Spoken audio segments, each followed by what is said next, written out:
کیا شاگرد اچھا لگتا ہے استاد کی تعلیم کو ڈسکس کرتا؟ اور وہ کبھی ڈسکس کرے تو استاد کو یہ اچھا لگے گا؟ یہ آپ کسی بھی مہذب معاشرے میں کبھی یہ کام کر کے دیکھیں، یہ تکلیف کا باعث ہے۔ لیکن میں کس طرح یہ بات عرض کروں کہ لوگ امتی ہو کے نبی پاک کا علم شریف ڈسکس کرتے ہیں، وہ لے کے بیٹھے ہیں اپنے پاس کاغذ قلم اور لے کے بیٹھے ہیں حدود اربع کہ ہم بتائیں گے اتنا تھا اتنا نہیں تھا۔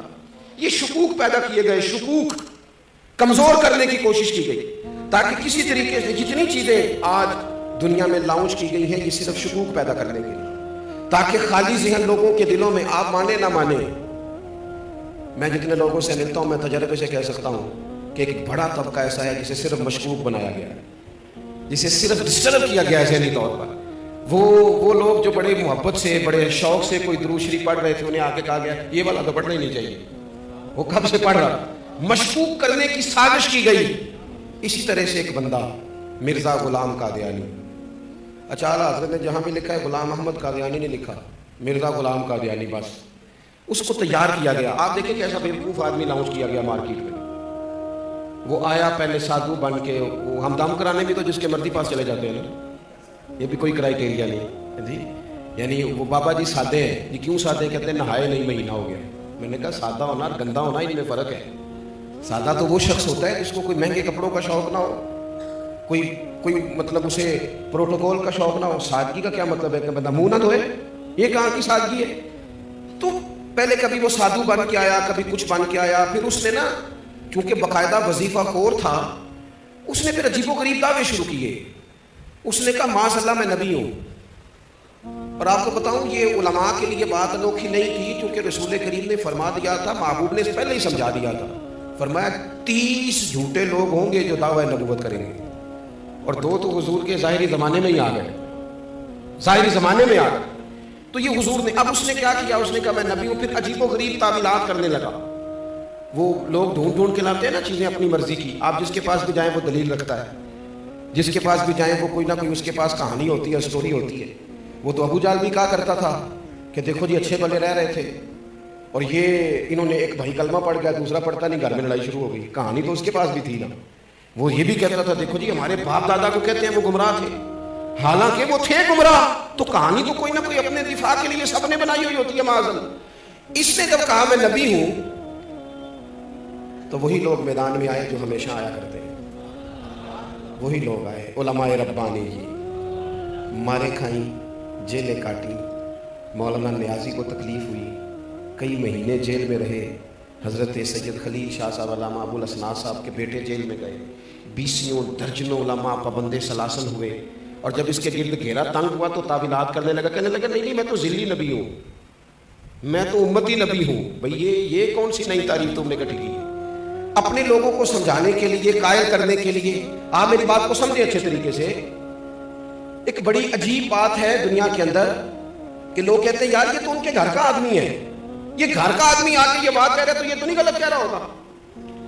ان لوگوں نے یہ کیا کہ اسلام کا لبادہ اوڑھ کے جب یہ کہنا شروع کر دیا نا کہ حضور آخری نبی نہیں، معاذ اللہ، تو انہوں نے ایک دروازہ کھولنا چاہا، ایک نیا شک پیدا کرنا چاہا۔ وہ جو امت حضور سے وابستہ ہو گئی تھی پوری طرح، ان کے ذہنوں کو منتشر کرنا چاہا، ایک نیا دروازہ، تاکہ جس کا جی چاہے وہ اندر آ جائے، جس کا جی چاہے وہ اندر آ جائے۔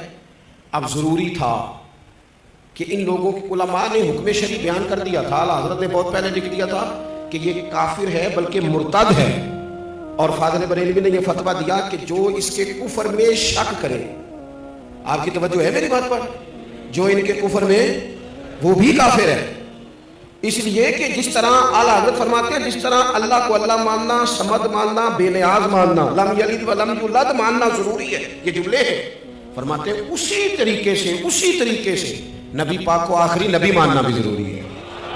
اور جو آیت میں نے قرآن مجید کے پڑھی، ما کان محمد ابا احد من رجالکم ولکن رسول اللہ وخاتم النبیین، فرمایا محمد صلی اللہ تعالی علیہ وسلم مردوں میں سے کسی کے باپ نہیں، ہاں وہ اللہ کے رسول ہیں اور نبیوں میں سب سے آخری ہیں۔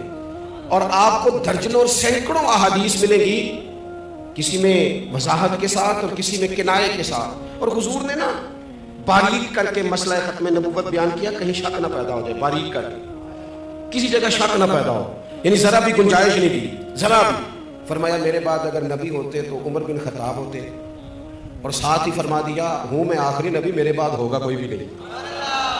یہاں تک بھی اگر بات ہو جاتی تو سمجھ میں آتی تھی، لیکن وہ جو اگر کوئی تھوڑی سی گنجائش نکالنا چاہے تو بند کیا وہ دروازہ۔ نبی پاک علیہ السلام نے حضرت مولا علی شیر خدا سے فرمایا تم میرے لیے اسی طرح ہو جس طرح حضرت موسیٰ علیہ السلام کے ساتھ حضرت ہارون علیہ السلام ان کے بھائی تھے، کیونکہ حضرت ہارون بھی نبی تھے، حضرت موسیٰ بھی نبی تھے۔ اب محبوب کریم نے اس دروازے کو فوراً بند کیا۔ یہاں تک بھی بات ہو جاتی تو امت سمجھ جاتی کہ یہ بھائی بھائی کی تمثیل ہے۔ حضور نے ایک اور مقام پہ بھی کہا لی میرے بھائی ہیں دنیا اور آخرت میں، لیکن حضور نے انہیں کہا ہے، انہوں نے نہیں کہا نبی پاک کو کہ بھائی ہیں، انہوں نے جب بھی کہا یا رسول اللہ ہی کہا ہے۔ نبی پاک صلی اللہ تعالیٰ علیہ وآلہ وسلم نے کہا میرے لیے علی اسی طرح ہے جس طرح حضرت موسیٰ کے لیے ہارون تھے، لیکن ساتھ ہی پھر وضاحت کی فرمایا یہ یاد رکھنا میرے بعد نبی کوئی نہیں۔ یعنی یہاں کوئی آدمی اگر یہ تعویل کرنے کی کوشش بھی کرے کہ دیکھو کیا بیان ہو رہا ہے، تو وضاحت اور درجنوں جگہ پہ محبوب پاک علیہ السلام نے اس کی مکمل وضاحت کی، مکمل۔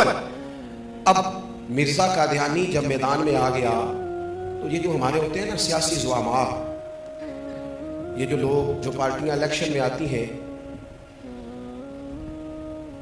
میرے دادا جی کہا کرتے تھے کہ فیصلہ ہمارے یہاں نا پنجاب میں پنچایت ہوتی ہے، اب تو خیر ختم ہو گیا معاملہ، پنچایتیں ہوتی تھی تو سرپنچ صاحب چودھری صاحب ہی فیصلہ کر دیتے تھے۔